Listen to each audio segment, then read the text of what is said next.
Hey, and welcome back to the studio. I hope that you're terribly well wherever you are. I haven't done these little things for a while. I'm not really sure why, but lately I've been kind of fed up with the whole internet-y thing. I don't know. Maybe it's just this. As you might know, I've become terribly old, which means that you get bored because you're gonna die very soon anyway. So I really don't need to see any more versions of like Heart of the Sunrise with yes, or I don't need to see any cute kittens in these shoes, or like cats that look like Hitler and stuff like that. I'd rather be recording. And now I'm going to talk to you about I'm doing a little drum treatment on a Necromonkey track called Glimpse. And the idea about Glimpse was quite easy. I don't know if I can do this. We can try. If I put you over here, such. This is going to be horrible, which is wonderful. It's going to be like classic material. So if you can see me, well, the idea is that I had this very simple ostinato line that goes something like this.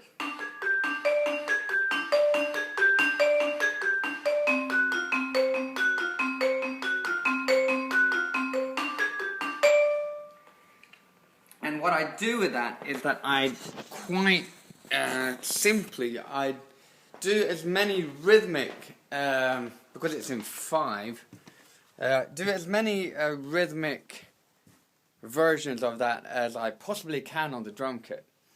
So I did that, and it sounds, and I wanted it to have that kind of dry, almost, do you remember like sort of post-rocky kind of a, like it sounds like real drums kind of a thing.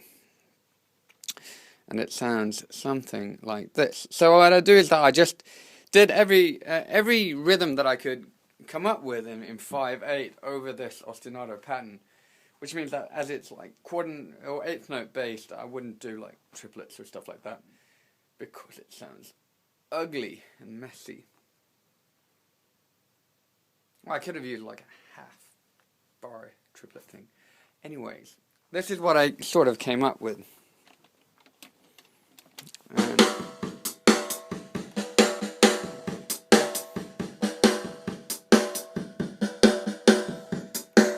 That's the first one.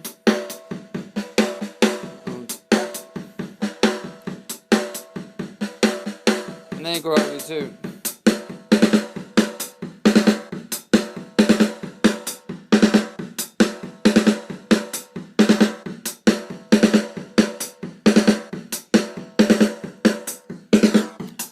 So I did a bunch of those, and then I edited in the 808 bass drum and the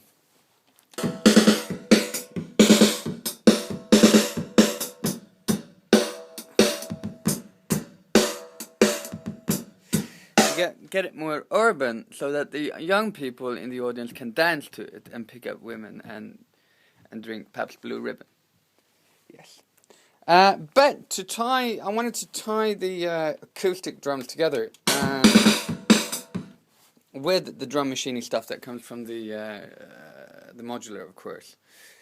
So I used this old friend, the Sonic Alienator, which is a bit crusher, but it's in pedal form, which we always love. So I just put the bass drum and the snare drum through that, and that sounds something like this.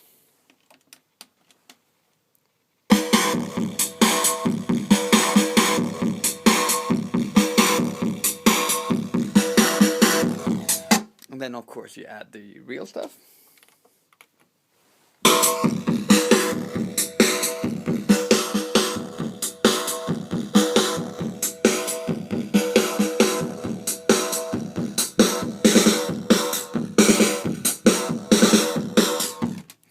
And then we got this like wheezing, really hard, distorted blend between the acoustic drums and the modular drums, and then the bit crushing, and then on top of that you've got the glockenspiels and the vibraphones and the xylophones and the oboe and the cello pizzicato that Leo recorded, and then the Chamberlain cello on top of that that does like a moving thing, and then there's going to be brass at the end. It's going to be great. Thank you.